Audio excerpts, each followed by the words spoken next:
Black patriarch.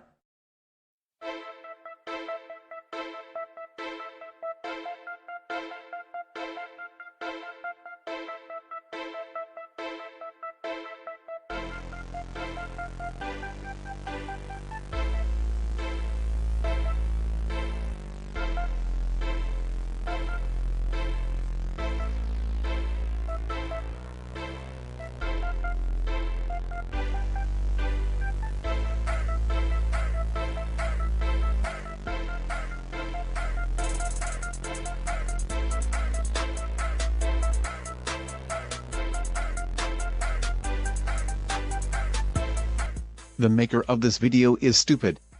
Blacks all over the world are the same. So-called light-skinned blacks are not our people.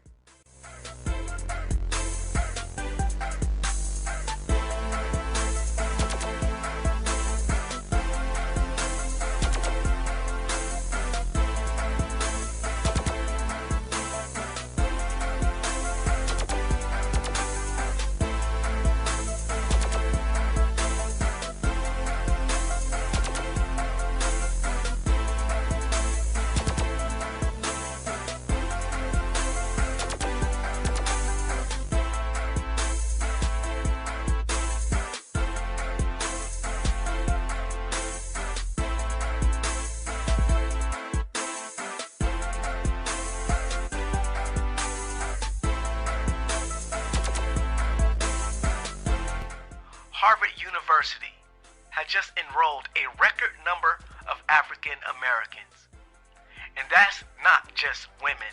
I'm talking about women and men, females and males. Oh yes, don't never count us out. I always tell people, never to count us out. The fact that we rose out of slavery is enough proof for me that we can survive anything. Why you think I don't make these self-demagoguing hating videos? For what? Why should I discourage my people when I can encourage my people? This is proof that with enough encouragement, we can do anything.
What we're seeing at our upper level, our elite educational institution, is the blacks there are primarily black multiracials and black immigrants.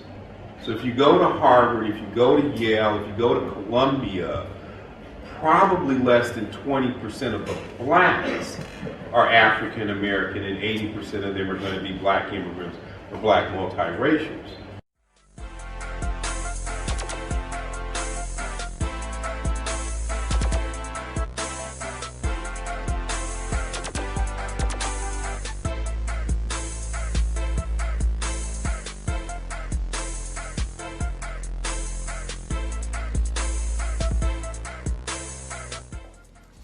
You could say Elmont High School senior Harold Etke has a true A game. My mom was next to me when I opened the last acceptance, and she was screaming all over the place. Harold's mother was screaming because Harold didn't get into 1 or 2 or even 3 Ivy League schools.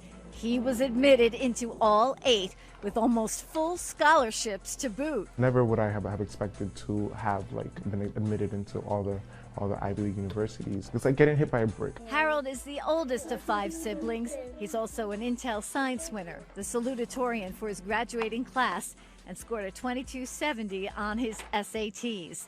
Science teacher Michelle Flannery says despite his success, Harold is the real deal. He is a gem and a model student here. Harold attributes much of his success to his parents, who immigrated here to Long Island from Nigeria because they wanted to give their sons a better education. I'm really grateful to them, for kind of raising us in a way that we know that whatever we set our minds to, we can definitely accomplish it. I'm still in awe of what is going on, what is happening. Besides being super smart and really good looking, Harold and his brothers, they sing. I'm not a whiz kid. I'm not not even smart. I just think that through hard work and perseverance and dedication, you can accomplish anything you'd like to be. Do you have that flow chart? You could say this Elmont Memorial High School senior is at the top of her game, academically speaking.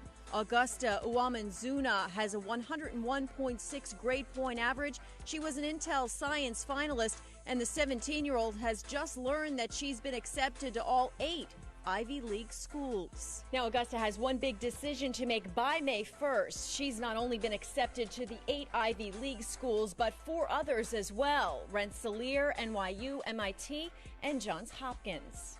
I'm still quite unsure about what school I'm going to attend, but I know attending one of those schools, any of them, would be such a great honor. But for now, it's just so amazing. I just really can't believe it still.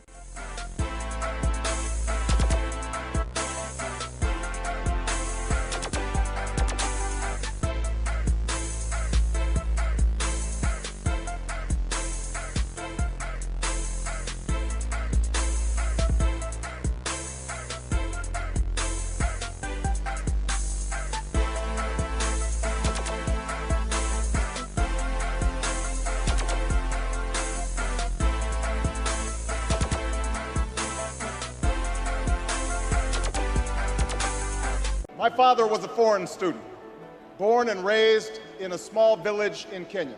The next thing he says is about his mother's family. His grandfather fought in World War II. He used the GI Bill. They settled in Kansas, so white people could say, oh, he's just like us.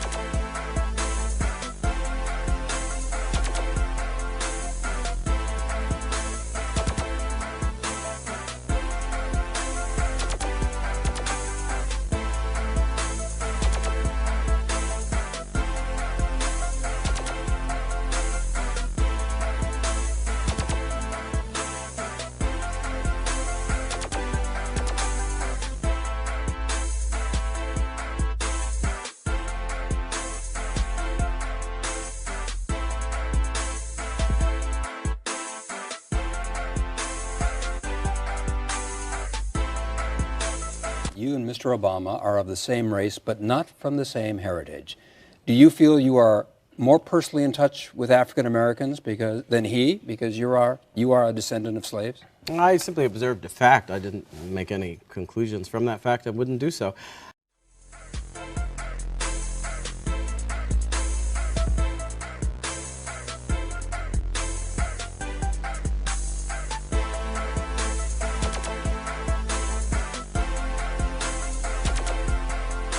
Obama will announce his candidacy this weekend at the old state capitol in Springfield, Illinois, where Abraham Lincoln made his stirring House Divided speech.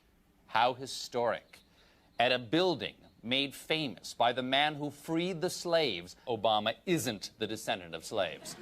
His father emigrated from Kenya in 1959, and his mom is the Swiss Miss Girl. Some are even claiming that the senator has not lived the, quote, black experience, and it may affect his support in the African-American community. Here to explain is columnist for Salon.com and author of the book, The End of Blackness, Deborah Dickerson. Ms. Dickerson, thank you for joining us. Thanks for having me. Is Barack Obama black? No, he's not. In the American political context, black means the son of West African, the descendant of West African slaves brought here to labor in the United States. It's not a put down. It's not to say that he hasn't suffered. It's not to say that he doesn't have a glorious lineage of his own. It's just to say that he and I, who am descended from West African slaves brought to America, we are not the same. And he's also a person who has adopted the role of being black. So he's not he's a brother, but he's an adopted brother. And the significance of this, he's a beloved adopted brother. The significance So he's like a redheaded stepchild. You can slap him around a little bit and nobody's going to care. Well, we love him just the same. Okay, all right. But so it sounds to me like you are judging blackness not on the color of someone's skin, but on the content of their character. No, it's not the content of our character, it's the content of our history and our culture. And what we're doing by calling him black is obliterating the culture of his Kenyan father.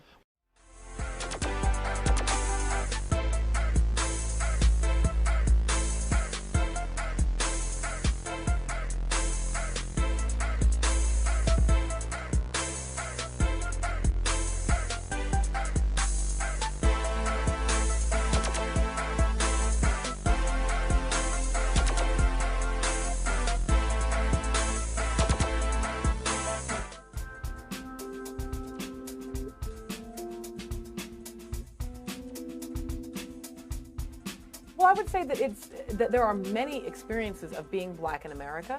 That's probably always been true, but is maybe more true now. So if there's change, that change is probably toward multiplicity of experience. I mean, Barack Obama is running for the U.S. presidency, and despite what Stanley Crouch and Deborah Dickerson say, he's a black guy.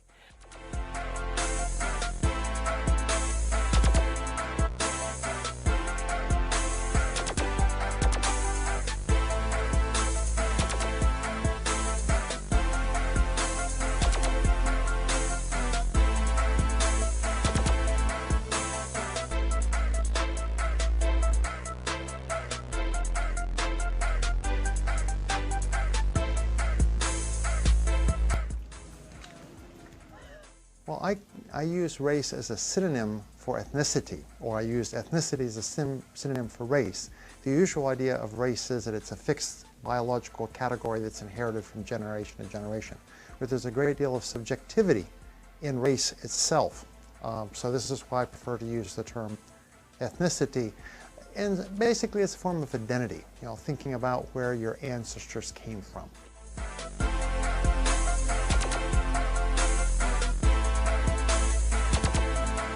Determining ethnicity is related to country of origin, ancestry, and shared language. Hispanic, for instance, is an ethnicity, not a race. Hispanic is attached to people whose origins can be traced to countries where there was Spanish conquest. So they are Spanish-speaking countries.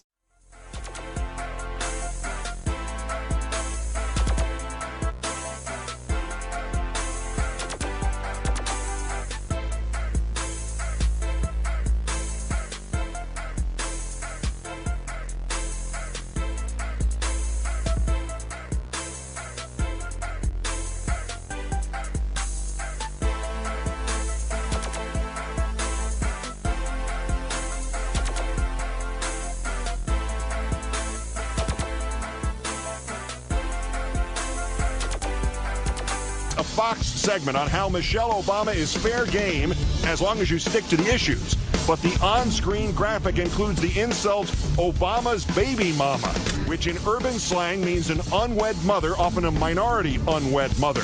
How does the Obama campaign answer crap like this?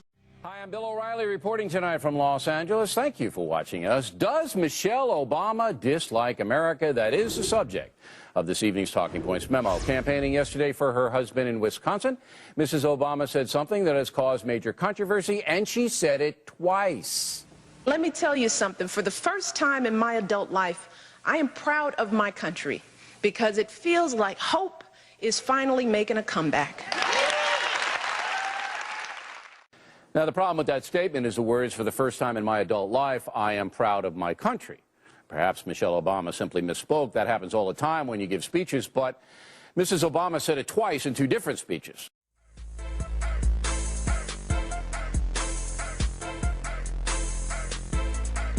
One of the key moments in the campaign, of course, was her saying, you know, for the first time, I'm proud of my country. And there was a lot of uproar and hullabaloo behind that. We understood exactly what she was saying, and she was right. Yeah, but also, Teray, you must recall that was really taken out of context of what she said. See, because I wrote a column for the Daily News about that, in which I put the entire quote in, which she says, in which she said, and not because Barack just won in Iowa, but because my experience traveling across this great country brought me in contact with people who proved at this particular time, people can see beyond whether somebody's from the south side of Chicago or as a farmer from the Midwest, that people can really begin to unite on specific kinds of human issues that we have in common. So see, the fact that they cut that part out of what she said to make it seem that she was saying something very different than what she was, see, I think that part of our responsibility is to make sure that anytime somebody brings that up, just push it back down their throat with the facts.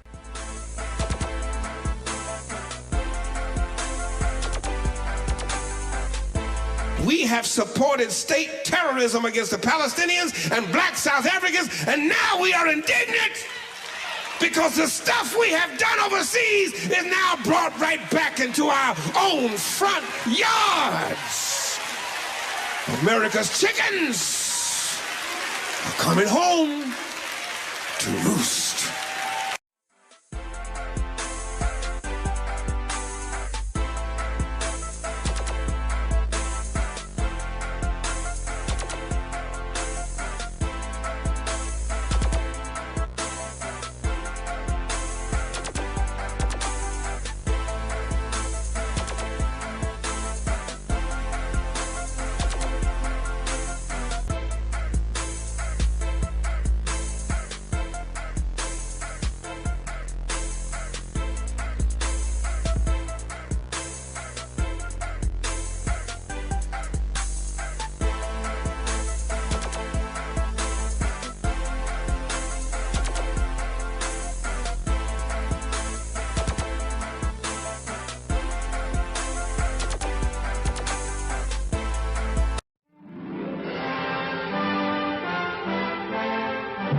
Congress passes the most sweeping civil rights bill ever to be written into the law, and thus reaffirms the conception of equality for all men that began with Lincoln and the Civil War 100 years ago. The Negro won his freedom then. He wins his dignity now. 5 hours after the House passes the measure, the Civil Rights Act of 1964 is signed at the White House by President Johnson.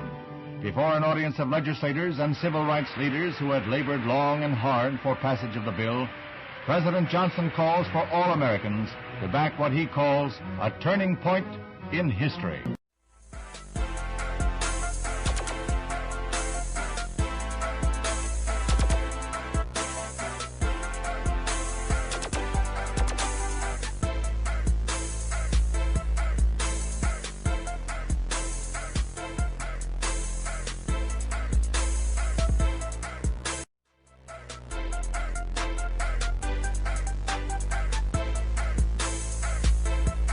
As he prepared to sign a bill at Ellis Island, President Lyndon B. Johnson gave a short speech to those that had come to witness the signing.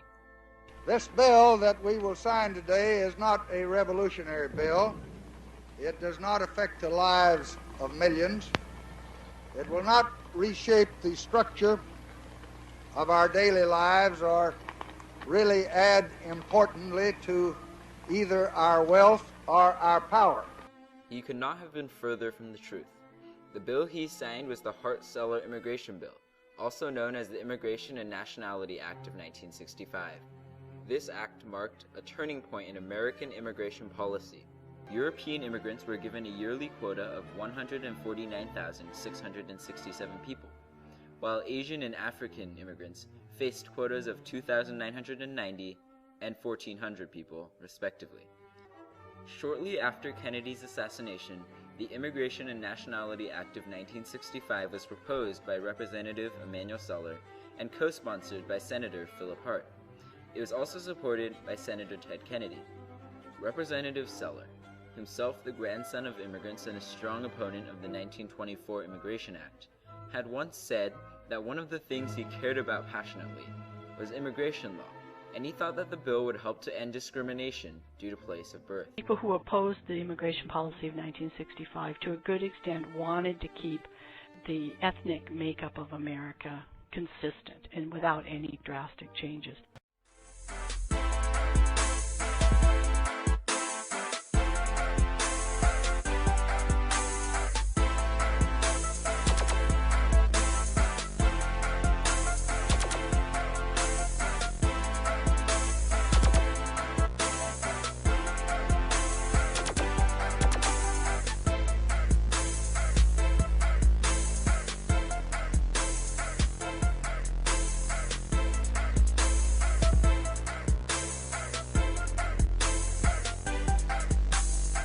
It's official. Latinos now outnumber non-Hispanic whites in California. I'm John Phillips, and this is Pole Position. According to newly released census polling data as of July 1st, 2014, the Latino population of California was 14.99 million. The population of non-Latino whites was 14.92 million, which means that Latinos are now the largest ethnic group in the state for the first time ever.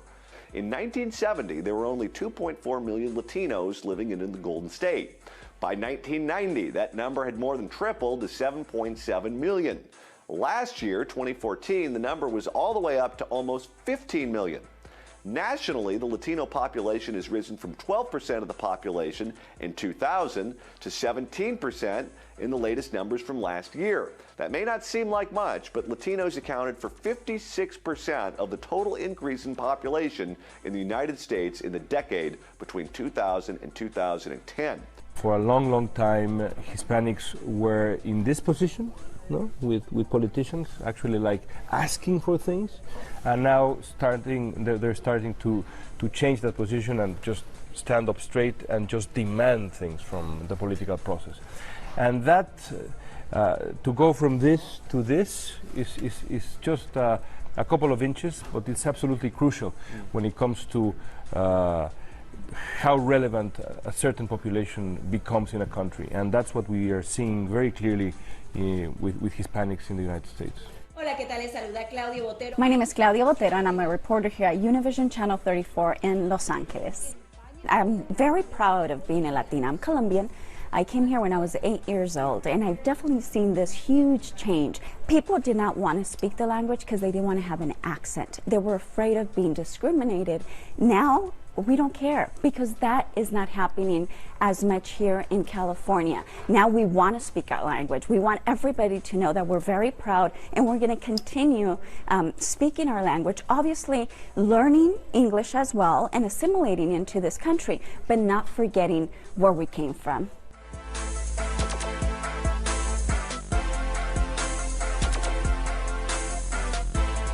County Sheriff's deputies are investigating 2 hate crimes in Compton. In one case, authorities say gang members repeatedly terrorized an African-American family. New at 6, NBC4's Michelle Valles live in Compton. Michelle, what are residents telling you tonight about what happened? Well, they simply say the demographics here are changing. For instance, this is an African-American Baptist church behind me that is now in the middle of what is now a predominantly Hispanic neighborhood. And they say recently a Mexican street gang tagged that church, and deputies say it's more hate crimes that's happening between those 2 groups. It's like you might as well just put a hood on your head and ride around and just say, you know, we don't like black people. I mean, it'd be better like that.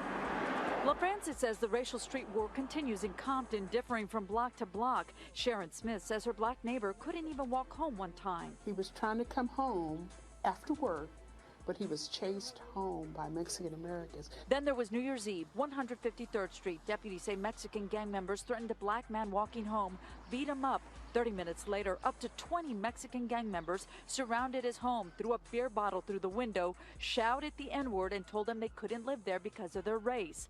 These two armed gang members were arrested for the reported hate crime. They're strictly from gangs, exactly, and we're doing our best. It's not a gang thing. It's a it's a power thing.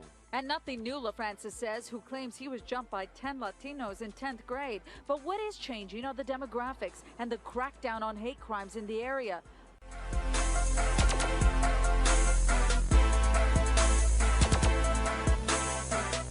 Say some shit to y'all that I seen yesterday that made me smile, but it hurt me to my heart. There's a house next door to me that's been abandoned, and the yard, the grass high as hell and everything. There's a couple of abandoned cars out there beside the house. Well, yesterday I get off work about 7 o'clock. A Mexican guy pulled up. He said, "These your cars?" I said, "No." He said, "I just bought this house, man." I said, "All right." It's fucking 9 Mexican trucks just pulled up. They got fucking beer, lights, and shit, right? So I'm like, what y'all finna do? He said, "We finna fix this house." I said, "What kind of crew you got working after 7 o'clock? He said, "These my friends."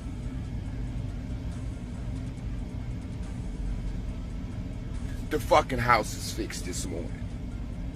They went in there and drywalled that fucking house. Wow. I just don't think they're better than us. I just think we won't do nothing together.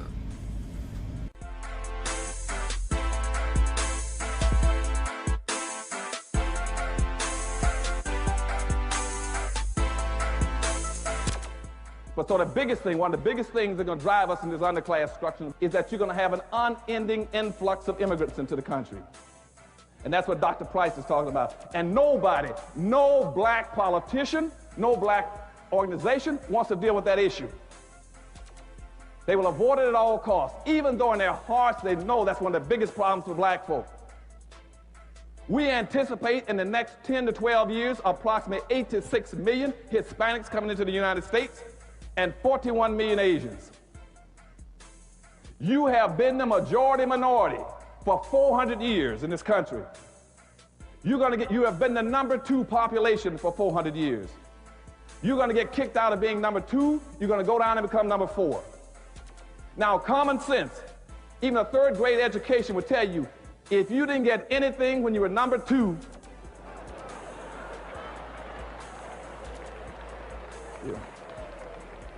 you all jumped ahead of me, but anyway, you can guess what you're going to get when you become number 4. And the worst part about it is as you descend and go down to number 4, those other groups are going to go up. And as they go past you, you're going to have major racial clashes in this country. And as they go past you, you're going to have major racial clashes in this country. You're going to have major racial clashes in this country. You're going to have fights all over this country between blacks and Hispanics, blacks and Asians, blacks and poor whites. And black folk cannot fight all these groups. Everybody can not always be against black folk.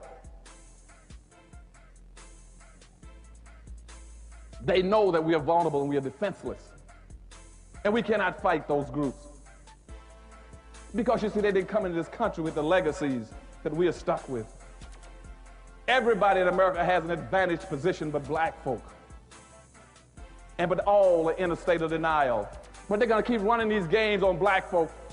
And at the same time, we got black folk that are accepting that. So what I'm saying now is that you're going to have this massive influx of immigrants into the country that are better equipped. They don't have your legacies. They don't have your disadvantages. They're walking across the border. They're going to get a free lunch. They don't have to pay dues. But you got public policies in this country that are equating them to black folk.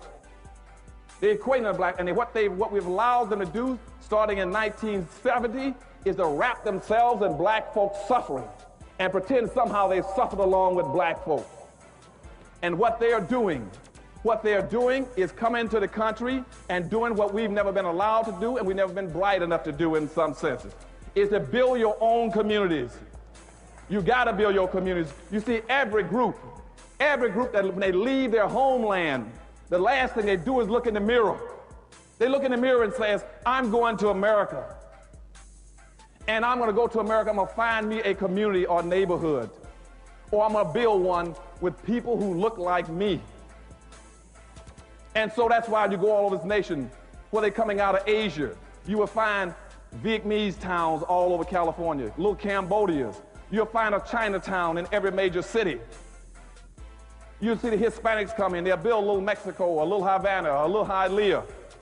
You go up, you find little Italys, French towns, German towns, Greek towns, Polish towns, but you cannot find one black town.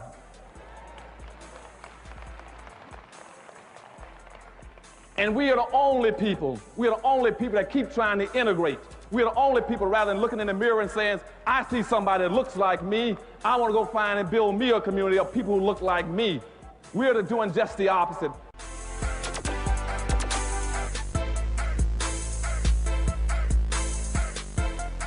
Yeah, I think we should vote. I mean, but at the end of the day, you know, this two-party system is a two wings, one bird. It's still flying in the same direction.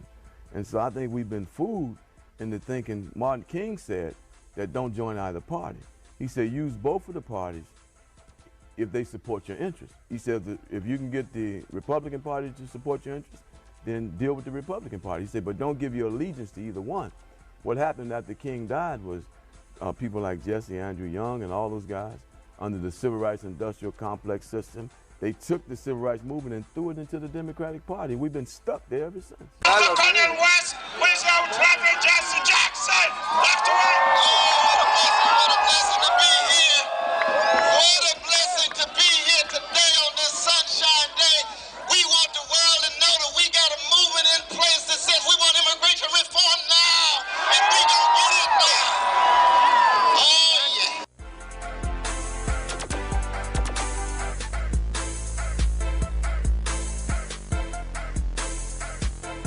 You make kind of a provocative comment in your new book here, Mugged, and I think it's on page 151. You write that various groups, feminists, gay rights groups, and those who are defending immigrants have commandeered the black civil rights experience. Yes. What do you mean by that? Yes, I'm glad you asked that because I think it's one of the most important points of the book. I mean, I think the way liberals have treated blacks like children and many of their policies have been harmful to blacks. At least they got the beneficiary group right. We do have to, I mean, we shouldn't.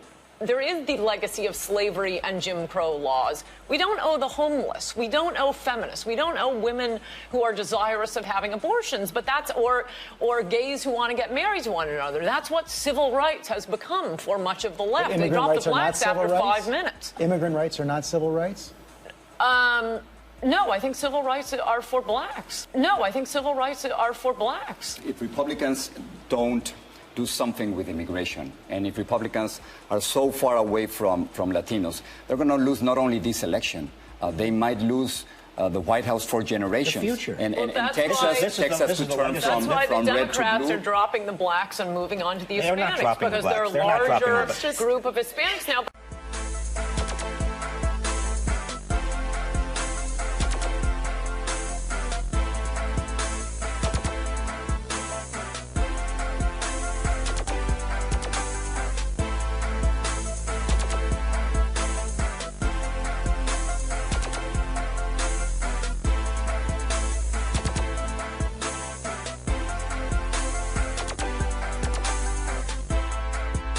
It's a relatively new phenomenon, but about 1.1 million black African immigrants are now estimated to be residing in the U.S. and apparently at an uptick.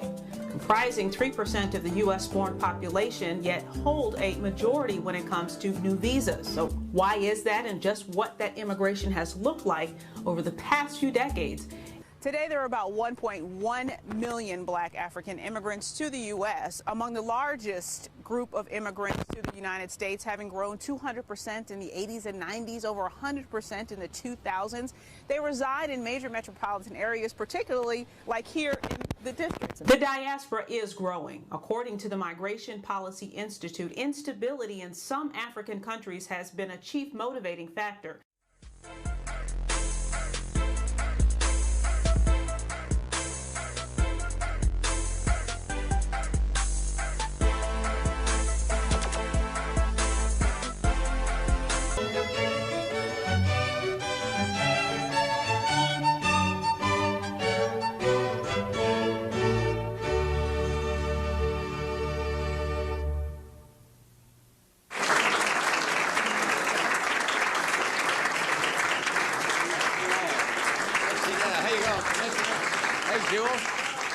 See you all. Please be seated.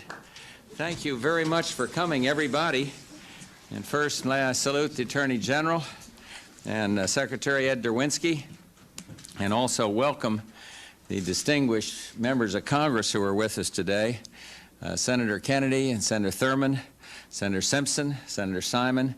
Ham Fish was to be here. Congressman Morrison and Lamar Smith are with us. I don't know whether Ham wedged into the back or not, but in any event, welcome to all of you. Today I am pleased to sign S-358, the Immigration Act of 1990. It is the most comprehensive reform of our immigration laws in 66 years. Sir.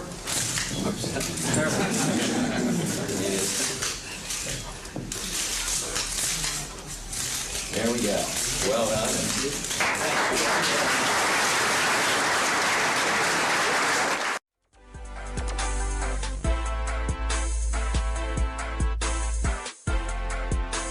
While Africans comprise 10% of all legal admissions into the United States, they account for 48% of what are considered diversity visa immigrants. The diversity visa came about because the U.S. sort of government and Congress realized that with migration patterns that there was not the level of diversity that they could have. Particularly that some of the places that were really in many ways absent from migration were places like Africa, and also some other parts of the world.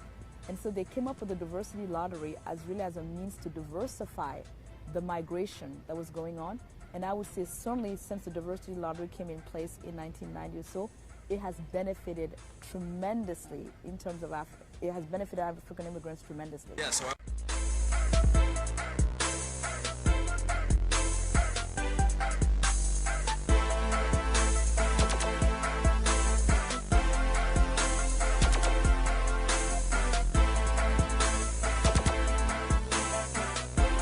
Another likely little-known fact about Africans, they're among the most educated immigrant population, which is another part of that compelling migratory factor. I was very surprised. So I read this stat that say when you break down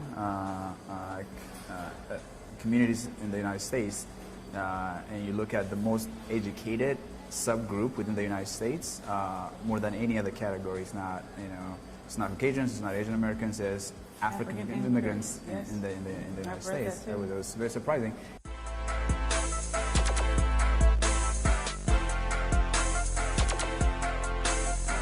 Africa continues to battle issues of unemployment, substandard education, access to healthcare, and more. These problems are compounded by a so-called brain drain, that is, the loss of professionals to better-paying jobs overseas. As Aaron Ocheng reports, brain drain robs the continent of as many as 1/3 of its professionals and continues to be one of Africa's biggest development challenges. Almost 30% of professionals leave Africa for greener pastures each year. This exodus has been termed the brain drain. According to the World Bank, Nigeria, South Africa, Kenya, and Ethiopia are hardest hit, with professionals looking for better career, financial, and political climates. The drain takes place mostly in senior management professions such as medicine, engineering, technical, and agriculture.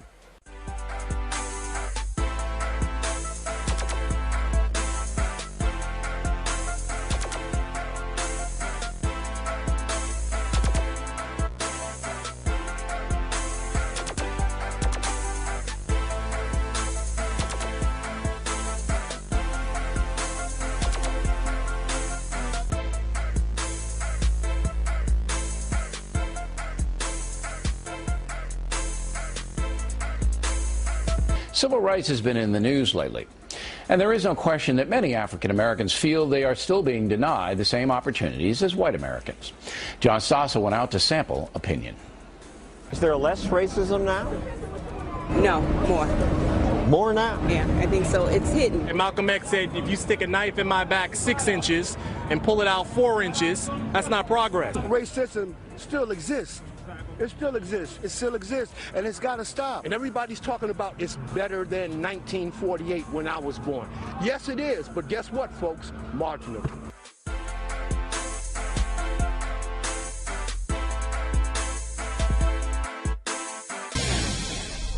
Back in the book segment tonight, a follow-up to my Talking Points memo on why some African Americans are failing in the marketplace. It's mostly about poor education, fractured families, and a culture that does not prepare folks to compete in the competitive marketplace.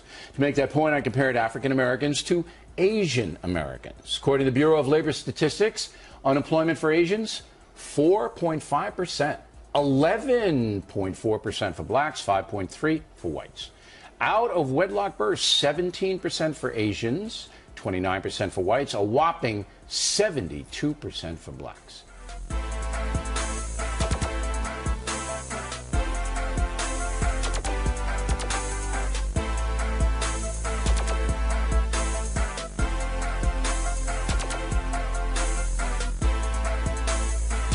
But the main point, the evidence against it, I think, is that black African immigrants who are often darker than American blacks, who are often darker than American black, thrive in America. If there's so much racism, how do Nigerians do so well? They out-earn the average white American. Well, because they are motivated and they'll do jobs that other people They have do. two parents, right. And they were raised differently.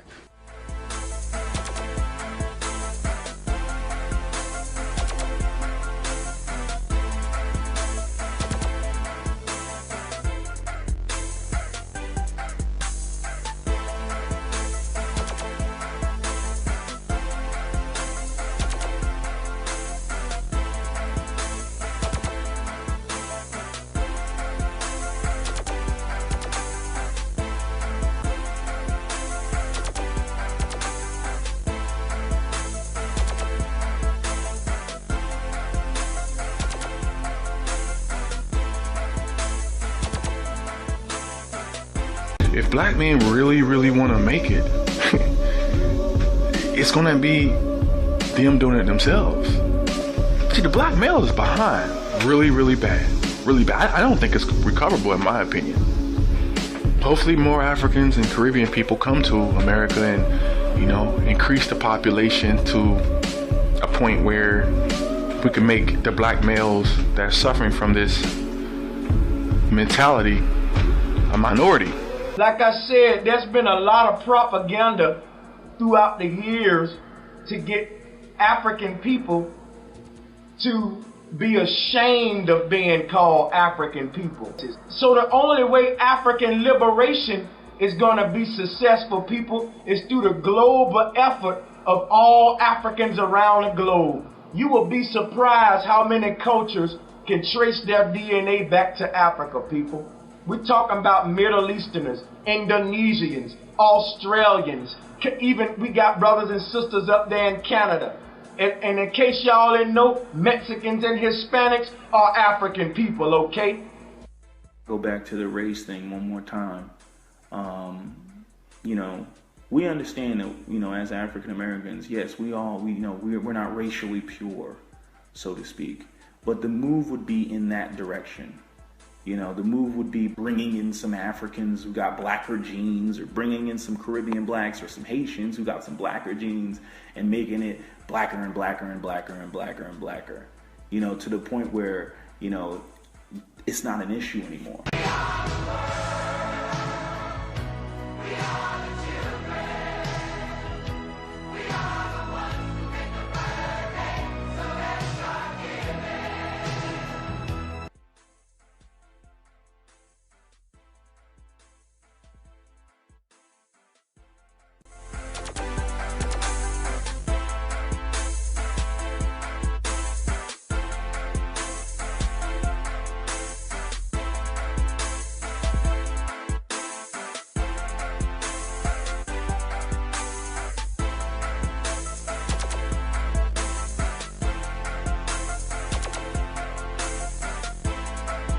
It's crunch time at Afric Mall, a new shopping center that's days from opening its doors in Aurora, Colorado. Lots of excitement. Adrenaline is pumping. 24 shops, a movie theater, and cultural center will fill this 5,000 square meter space, along with 6 restaurants. Yes, 6 excellent restaurants from 6 African countries. The other side. It's the first African-themed mall in Colorado. There are very few in the United States. Basically, it's for us to be able to bring Africa to America. There's a renaissance of an African spirit in the community. Kobina Lartson, Afric Mall's founder, will have lots of potential customers to draw from. Almost 10% of Colorado's population is foreign-born, more than twice the percentage of 2 decades ago. And in that time, the number of African-born residents here has also more than doubled. So it's not an accident that, for example, many of the Ethiopians have immigrated to a place like Washington, D.C., or that we have a pretty vibrant community, of Nigerians that are in places like Atlanta, or that we have a large Somali community in places like, Minnesota, etc. Those are also the network. In Texas, right? Just learned. Absolutely. That is because when one group settles in, message goes back to say this is a good place to come to, you have a community to come to, and in addition, that community really serves as an anchor on so many fronts in that they provide really more support, but also they provide in many cases economic support, and they often help you transition to jobs.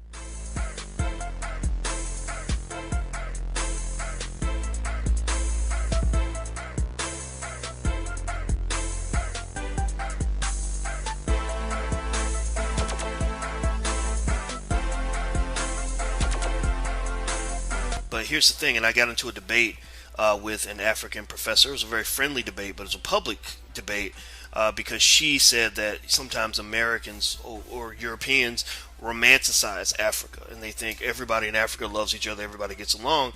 And she said that's not true. She said, here I live in South Africa, and some of the people that undermine me the most are other black people and stuff like that. And I said, yeah, that's true, that's true.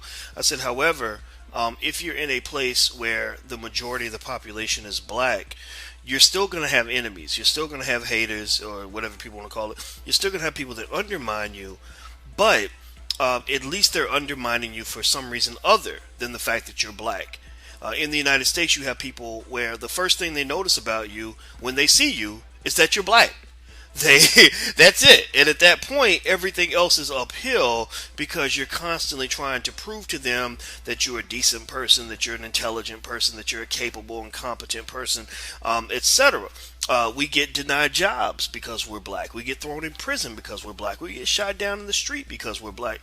I said, in Africa, I don't really think too many people are going to kill me or keep me out of a job or keep me incarcerated just because I'm black.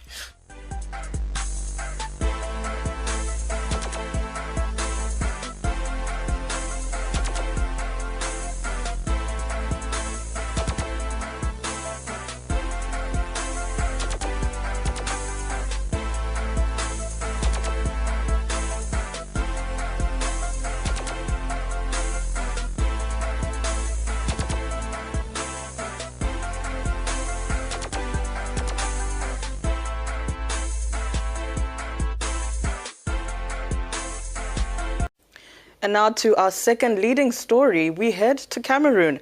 Faced with the rise in hate speech and tribalism, the government has decided to set up a regulatory framework to combat this phenomenon. The Justice Minister, who defended the text amending Article 241 of the Penal Code in front of the National Assembly, said the rise of tribalism in the public and social media could compromise security and social cohesion in a country with nearly 250 ethnic groups.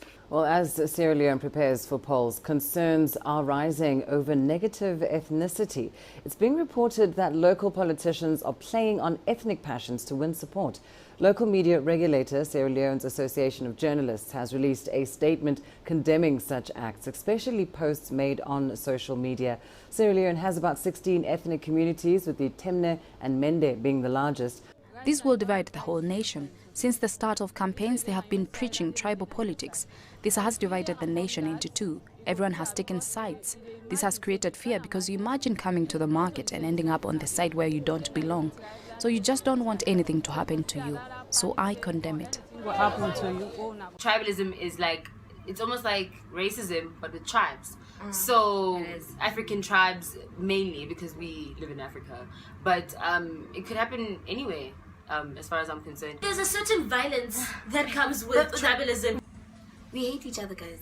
Black people, we should be. There is no unity. Like we can't sugarcoat it. There's no unity whatsoever. Because you'll even find that certain families will tell you, do not marry into a Because family of this tribe. Yes. Because we don't My want mom that. is No, a Zulu. honestly, Of the two tribes that always had this. happened.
When you come to the US, before I speak, I'm assumed to be African American first.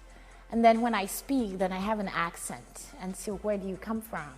And so the color of my skin defines me first. The color of my skin defines me first. The color of my skin defines me first.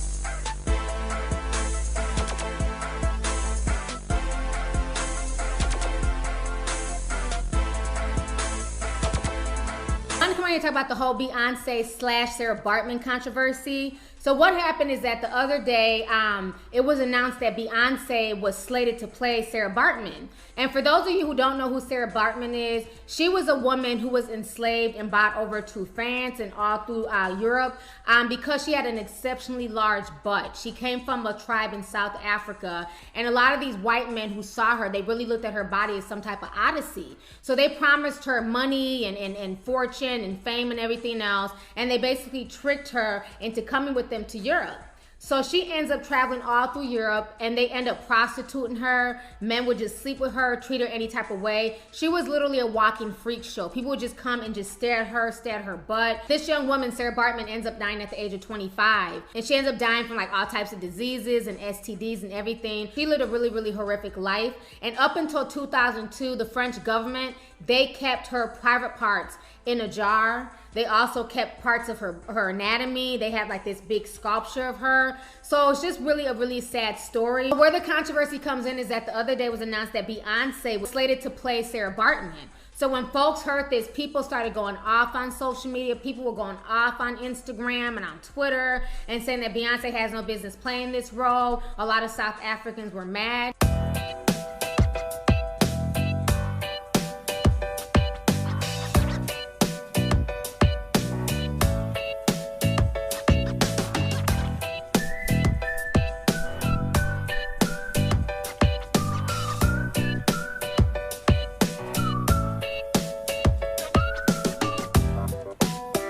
And a woman named Jean Burgess, who is from Sarah Baartman's tribe, also stated this comment. I'm going to go ahead and read to you guys what Jean had to say about Beyonce. She says that Beyonce lacks the human dignity to be worthy of writing Sarah's story, let alone playing the part of Sarah Baartman. Now, do I feel like Beyonce would have been the right cast for Sarah Baartman? Of course not. She's not shaped like Sarah Baartman. And why not cast people from Sarah Baartman's tribe as opposed to casting an African American who has nothing to do with that culture? You know, that doesn't make any sense. I never understood why people bought into it in the first place. To me, it just didn't make any sense.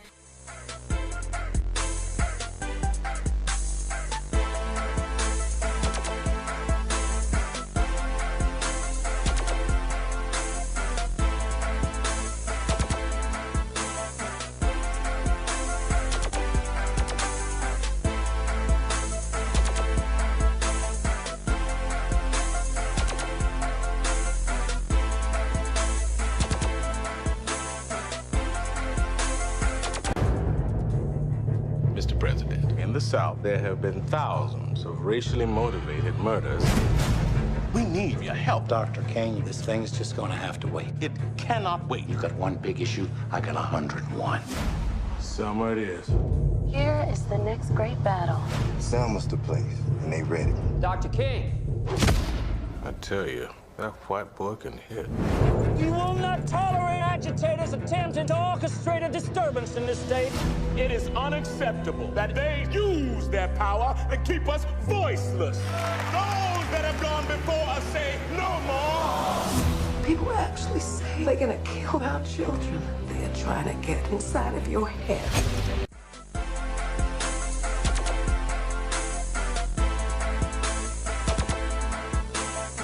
Playing the role of Tupac's mother is none other than famed actress who plays Michonne on The Walking Dead.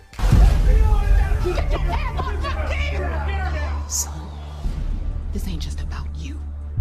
Like all black men, you have a bullseye on your back. I won't deny it.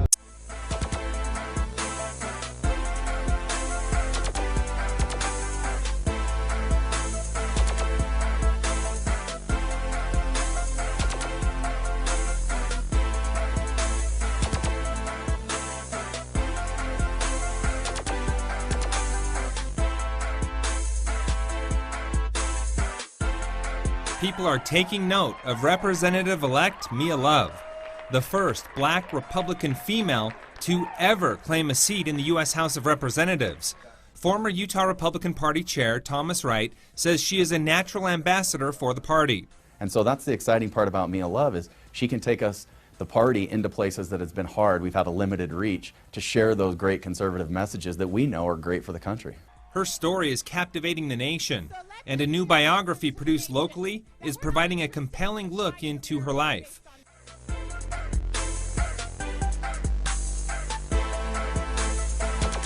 The RNC is pointing to the story of how Mia's parents came to this country from Haiti with just $10 in their pockets. One of 3 children, Mia says she was raised to work hard and is making it her mission to give back to society.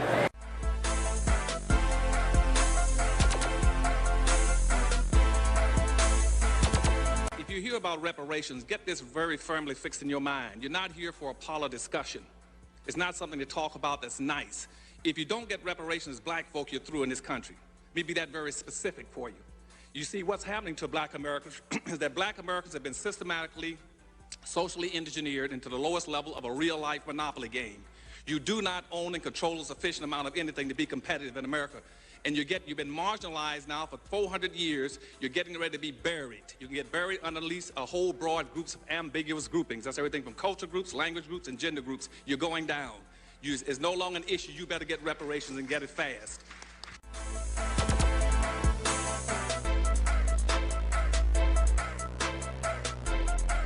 Welcome.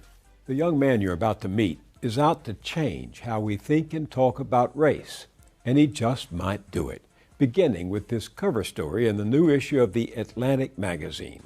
Its provocative title is The Case for Reparations. Yes, reparations, defined in the Merriam-Webster Dictionary as the act of making amends or giving satisfaction for a wrong or injury. The wrong or injury in question is what President Lyndon Johnson once called slavery's ancient brutality, and the terrible things that have followed it in the name of white supremacy enforced by state power. This article is must-reading for every American. The author is the journalist Ta-Nehisi Coates, who grew up in Baltimore, lives in Harlem, and teaches writing at MIT. He's now a senior editor of The Atlantic, where in this issue he writes, the payment of reparations would represent America's maturation out of the childhood myth of its innocence into a wisdom worthy of its founders.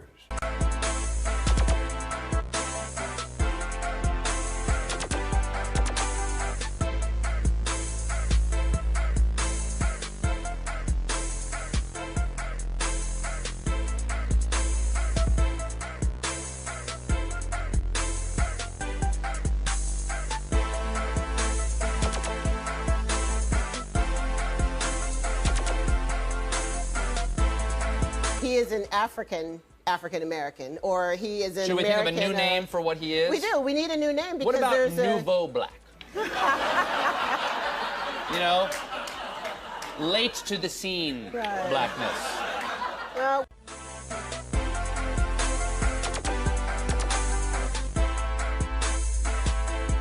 what do you think that's happened with Black America, say in the last 8 years since we've had our first black president? No, you haven't.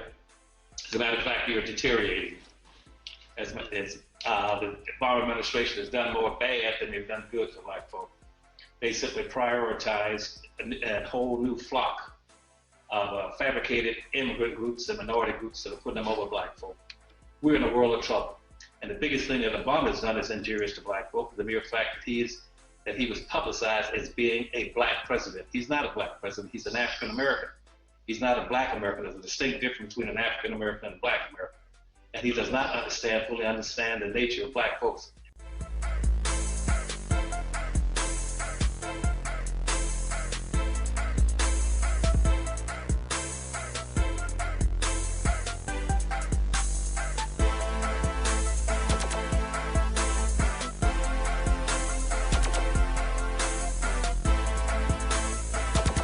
Capitol Hill in Washington, D.C., I was one of those invited to the White House for a community briefing, and this was on April 23, 2013. Organized by the Office of Public Engagement, the briefing was designed in a two-panel discussion. Panel 1's topic was the Obama administration engagement with the African and Caribbean diaspora. This was a non-press event, so our cameras were off. However, various issues were debated during the question and answer session, with the speakers describing the immigration reform bill and its implications. They encouraged the African and Caribbean communities to unite in one voice and send their messages collectively to Congress. There was also talk about repealing the Green Card Lottery, otherwise known as the Diversity Visa Lotto, which in the past, half of its beneficiaries have been from African countries. We spoke to a few beneficiaries and supporters of this DV Lotto outside the White House and DC area. I came here years ago through that program, and that has benefited me, benefited my family, and as a result of that, I'm able to do more, donating back to the community, having events and shows, and employing individuals as well. We know we are trying to tell President Obama that it's imperative that during the immigration reform, that they think about keeping the DV lottery and not canceling it. African immigrant will come here through the diversity visa, and it means a lot to us because when we come here, we work so hard to feed our family, to get on track, to do whatever the government expects of us, and so we just need that same expectation from the government.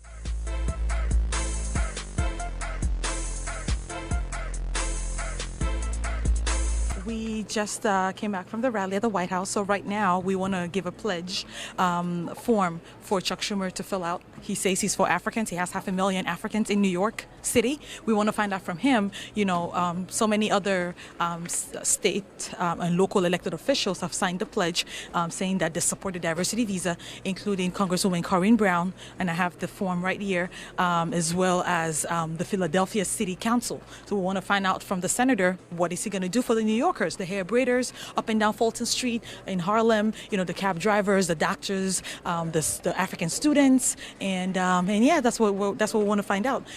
The bill, the immigration bill right now is right here in the Senate, in the full Senate, and he is part of the Gang of Eight.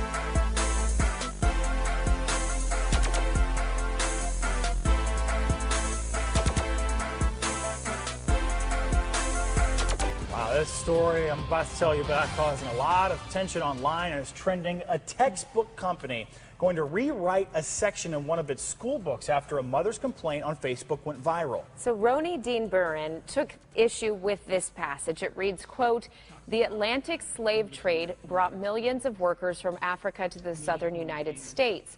She says the term workers implies wages and essentially whitewashes the role slavery had in bringing Africans to America. Roni Dean Burren shared this cell phone video on social media. This is a part of the Texas textbook adoption. After her son Kobe texted her about an alarming passage in his textbook about Africans coming over as workers. Kobe sent her this image, which reads, "The Atlantic slave trade between the 1500s and the 1800s brought millions of workers from Africa to the southern United States to work on agricultural plantations." That map is under a section heading called Patterns of Immigration. Immigrants.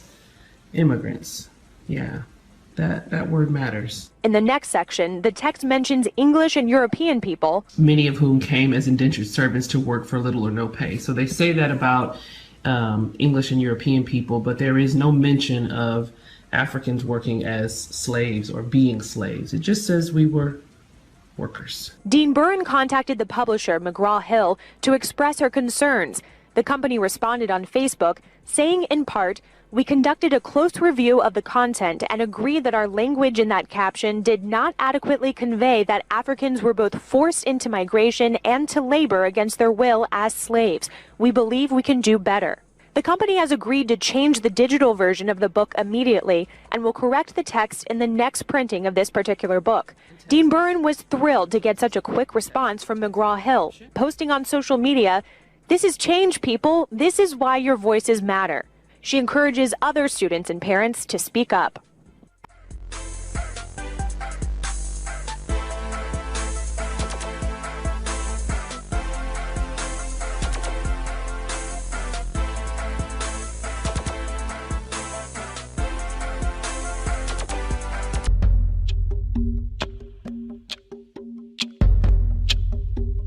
In 2006 saw the largest protest in U.S. history.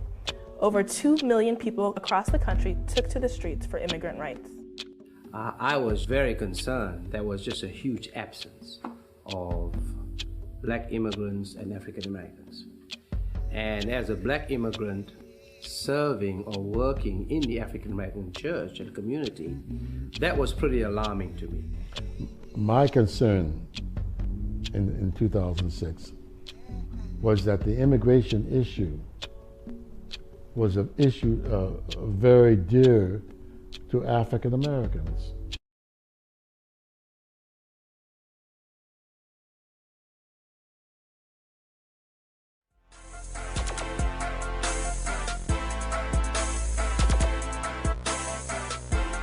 So what I'm saying now is that you're going to have this massive influx of immigrants into the country.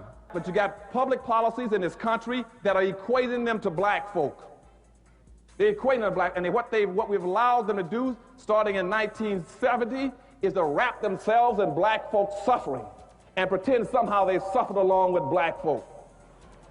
We then realized that there is a direct connection between the ongoing civil rights movement or struggle and the current immigrant rights movement or immigrant rights struggle, and through the difficult conversations and the deep discussions that we have, the Black Alliance for Just Immigration was born.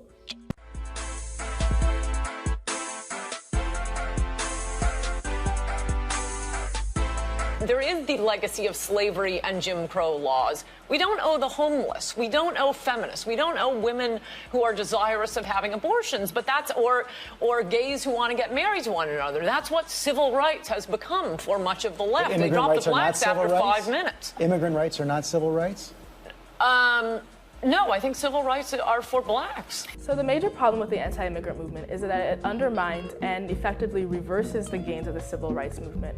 African Americans historically fought for their rights in this country, and what we're seeing is that the same forces that fought so hard to oppress African Americans are now extending their fight to immigrants, and primarily immigrants of color. The Black Alliance for Just Immigration primarily was formed to talk to African Americans about some of their questions or distrust around immigration or immigrants, and answer some of the questions that get put out, particularly in the media, trying to pit one group against another. So in African American communities, we're seeing a lot of unemployment, very high unemployment if you look across the country, and many people blame that on immigrants. And what we say is that it would benefit both groups if immigrants and African Americans would come together and fight for social and economic justice for all of us.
The title of my remarks is going to be on the changing racial and ethnic ancestry of blacks in the United States. And this, to a certain extent, gets to your question about what's the proper term. Is it black? Is it African American? Historically in the United States, there were very few voluntary descendants of Africa who came to the United States. The overwhelming majority of us were brought during chattel slavery. However, since the 1960s, we've seen an extraordinary increase in voluntary black immigration into the United States. And this is changing the racial, changing the ethnic ancestry of blacks in the United States. And I want to talk about the implications of that. So I'm going to start with black immigrants. So can you go to the next slide? Okay. In 1970, only 1.1% of the black population was foreign-born. This increases to 4.9% in 1990, to 8.8% in 2010, and actually goes up to 10% in 2012. So right now, 1 out of 10 blacks in the United States are foreign-born. Indeed, if you just go to New York, a majority of the blacks you see in New York City are actually foreign-born. So you're not actually interacting with African Americans, you're interacting with Nigerians, with Ghanaians, with Jamaicans. Their concern is about what's going on in Ghana, what's going on in Nigeria, not the struggles of African Americans. There's some very distinct differences between the cultural identity of black immigrants and the cultural identity of African Americans. Black immigrants immigrate to the United States for the same reason everyone else does. They're optimistic about coming to the United States. Their home culture, or their cultures are indoctrinated into them in their home society, not in the United States. They're not influenced by the history of the struggle against racism in the United States. Indeed, as I indicated earlier, I have been to Africa 10 times, South Africa 4 times. So when I'm in South Africa, I'm a black immigrant in a country with a history of racism of black people who are not my people. So when I'm in South Africa, I don't see myself as connected to the black South Africans. My concern is for my African Americans back home. And whites interact with me very differently than they interact with native South Africans, black South Africans. There's no history of discrimination against us. We're good friends. We can joke. They don't worry about what they say. I don't worry about what I say. And this is what's going on with black immigrants in the United States as well. They're simply having a very different experience with race than your African Americans. And of course, their percentages are increasing at fairly significant numbers. So all of this seems to suggest that we are really watching some fundamental shifts in the traditional struggle of the African American in the United States, and in some real way.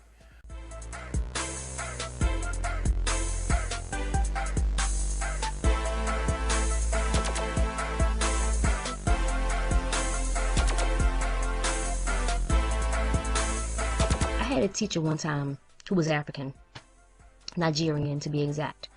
And he was a very good teacher, very intelligent teacher, very knowledgeable, very funny. And I remember in one class he was giving a lecture and he was talking about how when he first came to America, he was around a lot of black people. He came to Washington, D.C., my hometown, and he went to Howard University, and this is during the 60s. This is during, the height of the Civil Rights Movement. And so, we were, you had, James Brown, I'm Black and I'm Proud. A lot of the girls were wearing their fros, men were too. You had dashikis everywhere. People were very proud of their African heritage, and they were trying to embrace it and trying to experience it however they could. He had a hard time understanding why they felt the need to do that, why they felt it necessary to say I'm black and I'm proud, because the thought of saying I'm black and I'm proud never really dawned on him, because he came from a country where everybody was black, where, of course I'm proud of being black, and he really didn't understand what it felt like to be an American in this country, because in this country it's not really designed with us in mind. This country was not designed for us. This country was designed for white people, and this country best benefits white people. So they have a very, very ideal kind of view of America, and it's not necessarily rooted in fact or truth or what's really going on in America. They think America's a great country and it's all rainbows and sunshine, and it's a great country opportunity and there's nothing bad there. And unfortunately, they don't see it the way that sometimes it can really be. When you talk about the U.S. and Ghana, it's like the place to be. Because our perception of America, a place where everything is possible, the whole idea of an American dream. New York, Los Angeles, the big cities. But what they have to understand, we have been oppressed to an extent. We have had disadvantages from the very first day we were free. And the thing is that they come here, they look down on black people, they basically assume the position. They assume the position that all immigrants who come here do. America, that's just the way that it has been for us. And it's not right. It is not right to have some immigrant who just got here off the boat, the water ain't even fresh yet, and you have the audacity to look down at me, to look down your nose at me, and clutch your damn bag when I'm coming to the room. They look down on us because they don't understand our situation. They look down on us because they feel like they had a harder go than we had. They look down on us because they are just downright ignorant, and maybe they just have tribal mentality where they want to fight everybody. There's a little difference in them than it is in you, whatever it might be. They have issues with us, and it's not us that got the problem, it's them who got the problem, okay? Because this is our country, so get that real straight, and we not going anywhere. Africans versus African Americans. I don't know if you guys are aware of this or not, but there is a interracial beef, a interracial hatred, some interracial turmoil, and a interracial war between blacks born in Africa, pearl-blooded Africans, and blacks who are native to the United States of America, referred to as African Americans. There's war between Africans and African Americans. Africans, it's common knowledge in most places that Africans, not every single one of them, but a lot of them, a great majority of them, Africans are not very fond of African Americans. The most common idea and belief is that they don't like us because they feel like we have a superiority complex. We think we're better than them. We look down on them not only because of the conditions of their environment, but because many of us African Americans are said to be brainwashed, and we feel we look better than them because we are watered down with some European DNA. So therefore our African features are no longer as strong as they used to be. We're lighter than them. Some of us have looser texture hair than them. We don't look like pearl-blooded Negroes. We're watered down Negroes. We have brown and light skin now because of all of the racial intermixing and interracial sex that has taken place in the United States since African Americans been here. So that's what they think, that we look down on them. We feel like because we are in a wealthier society that we are somehow better than them, not only because of the condition of our society, but because of the way that we look. They think that we're brainwashed and that we don't embrace our Africanness and our African features, which is partly true. But how dare you motherfuckers think that you can blame us for being the way some of us might be, when it was you motherfuckers that sold us? That's a fact. You sold us. Our African ancestors sold us to the Europeans. They put us on boats and allowed the Europeans to ship us to Europe. And then they ultimately shipped us to America, known as the slave trade. We were raised up and we were living in a society that was predominantly white. We were brainwashed. Everything was taken away from us. Our families were divided. Our pride was taken away. We was brainwashed and conditioned, told every day that you are nothing, you are inferior because you are Negro, you are an animal, you're a second-class citizen. And not only did you profit off of us in one way, but now you're benefiting off of us again. Because now you Africans that want to migrate over here now, y'all didn't come over here when things was tough. Y'all didn't come over here doing slavery. But you got the motherfucking audacity to talk about us and our mentality when you are reaping the benefits of our deaths.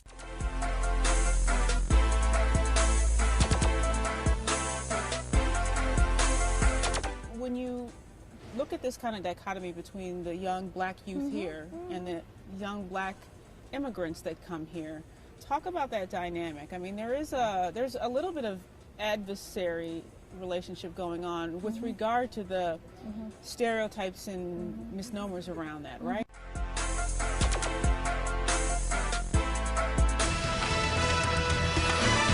We've got an Eyewitness News exclusive. Local students attacked and beaten at school. They say they've complained to school officials.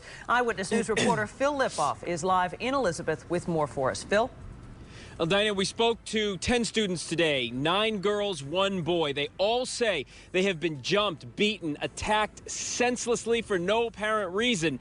The 9 girls say not just by girls. They say they were jumped and punched by boys as well. They say this is all happening because they're Haitian. Oh my God! Crying on the street across from her high school, Regina Augustine says she's too scared to go in. She doesn't want to get beat up again, and she's not alone. We can't learn when we're scared.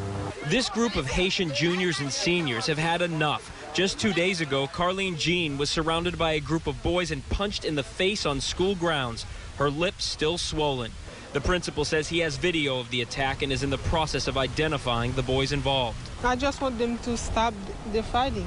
Jerome Dunn is an assistant superintendent in the district. He came to the school when he heard what was happening. So what are you going to do today for these kids? Well, right now, like I said, we're going to get to the bottom of who's responsible. That's our first step and our first priority, and to make sure the young ladies are okay. Dunn says he knows there is an ongoing problem between some African American and Haitian students, a conflict he says the school cannot resolve on its own. We need help. The police department, as well as parents and other community members. The girls say they need help too, and today they got some as we were talking to them. This suspended student was found inside the school. The principal threw him out, and the Elizabeth police stopped him on the street. The girls told us he's one of the attackers. His ID was taken, and he was sent on his way. Come on, ladies. Carlene and her friends were escorted back inside the building with the assurance that they will be safe. But with 2,000 students in downtown nearby, it will be an uphill battle. And here's an update for you. Just before we went on the air, a spokesperson for this district came down to our live truck and told us those girls were escorted right into school by security. They went to the principal's office, sat down with the principal, watched the video of the attack, identified 3, possibly 4 boys who will now be suspended and prosecuted. This district is run by a superintendent who has a zero-tolerance policy for this kind of thing. The school says it simply will not be tolerated. We're live in Elizabeth. Phil Lipoff, Channel 7 Eyewitness News. There's tension and cultural misunderstanding. An immigrant from Africa killed while he was sleeping in his own home. His death shedding light on a bigger issue in our community. We thank you for joining us here on Wave 3 News at 6. I'm Scott Reynolds. Shannon Cogan is off tonight. The victim, an innocent bystander. His killer still on the streets tonight. Community leaders saying it's another case fueling tension between the African American community and the African immigrant community. Wave 3 News reporter Myra Ansari joining us from Cecil and Greenwood Avenues, where that killing took place. And Myra, what kind of tensions are they describing? Well, Scott, they tell me that it's an issue of misunderstanding between a lot of our youth here in the community.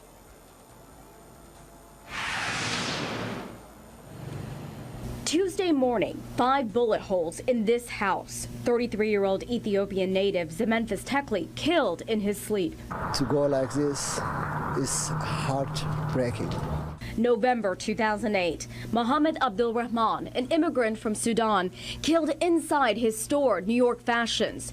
June 2012, 4-year-old Halima Bakar, her family is from Somalia, shot during a fight between 2 men. Many of the Africans here in Louisville come here for a safer life. Most of the time we are running because we are afraid of being killed. So it is sad when somebody comes here and dies like that. Victor Eddy is originally from Burundi. He's a part of New Hope International. He's seen the tension between the African American and African community for years. There's different culture and misunderstanding between 2 groups.